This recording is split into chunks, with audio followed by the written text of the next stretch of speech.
Thank you very much. First of all, Dr. Wang and Dr. Miao, I am very grateful for the invitation to participate in this China and the Globalization Forum. So, Ambassador Lin, colleagues, I'll go straight to the point. The COVID-19 pandemic has been the biggest trial for a generation, and we should acknowledge the resulting scenario was not only the greatest breakdown to globalization and global mobility in the century, but also represented an urgent issue to be faced among other important challenges to the current world order. The concurrence of many issues, such as the disruption of international trade, disarray of supply chains, increase of energy costs, travel restrictions within and from other countries, inflation and economic recession, the effects of climate change and worldwide food scarcity cannot be overlooked.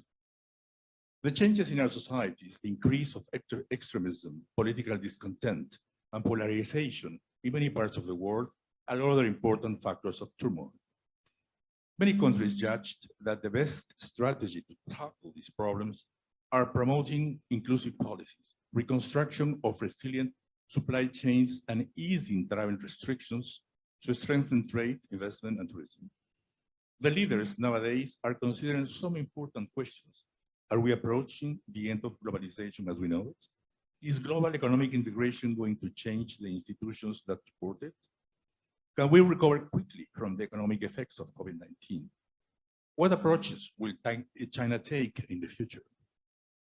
As with globalization, global mobility is a process with multiple impacts on the lives of our societies.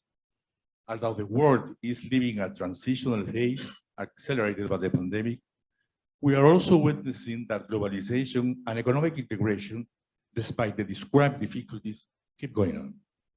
The interaction of goods, services, capital, and people to move seamlessly from one country to another continues to provide economic growth and development.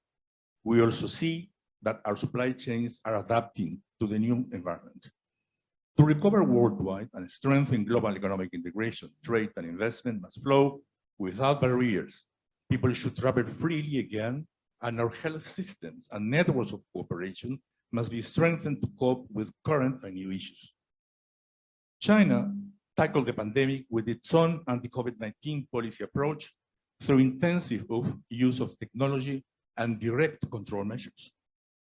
China will have to show that apart from its engagement with the circular economy, it has to do even more to be more engaged with the world economy as a whole, and that is ready to play its part in the strengthening of global supply chains.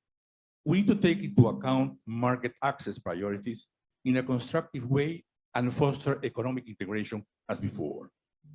Looking back, Latin America's approach to the pandemic could be summed up as one of a fruitful but challenging task. Our countries suffered deeply. Latin America was the region that lost the most in terms of lives and economic growth.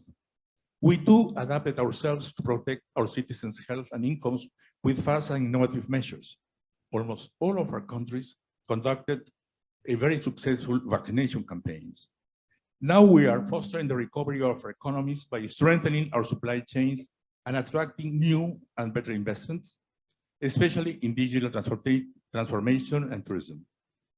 Peru is eager to continue our efforts to attract more capital and business needed for our post-pandemic recovery, especially since an important segment of our society went back to poverty. Different regions have pursued different approaches, reflecting their mix of risk tolerance, needs, resources, capacity, and past pandemic experiences. While some regions are swiftly working in the standardization of public health procedures, others have struggled to maintain agreed regulations and procedures. Without a doubt, the next decade will be quite challenging in terms of the inventiveness and dynamism of the private sector, the creation of employment, and the reduction of poverty through flexible and innovative policies from governments plus intensive use of technology. Thank you very much.